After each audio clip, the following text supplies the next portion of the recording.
છોટાઉદેપુરમાં છેલ્લા 3 દિવસથી સતત વરસાદી માહોલ છે। જિલ્લામાં ડાંગરના પાકને મોટી માત્રામાં નુકસાન પહોંચ્યું છે। ખેતરમાં ઊભો પાક પલળી ગયો છે। ખેડૂતોના મોઢા સુધી આવેલો કોળિયો છીનવાઈ ગયો છે।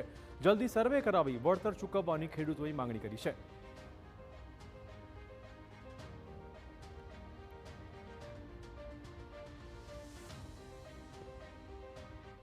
અમારી તંત્ર જોડે એક જ માંગણી છે કે જ્યારે આજે બીજા જિલ્લાની અંદર સર્વે ચાલુ થઈ ગયા અને નેતાઓ જાતે જઈને સર્વે કરાવે, ઉભા રહીને કરાવે, જ્યારે છોટાઉદેપુર જિલ્લામાં ઘણા વર્ષોથી કોઈ સર્વે થતું નહીં અને આવું ભારે નુકસાન આવે છે। એક તો નાના ખેડૂતો, કોઈ નાના કોઈને 1 ગુંઠો 2 ગુંઠો 5 ગુંઠાની જમીન વાળા, અને તેમાં બી આવી રીતે નુકસાન થાય તો અમારું જીવન કેવી રીતે જીવવાનું ખેડૂતો માટે?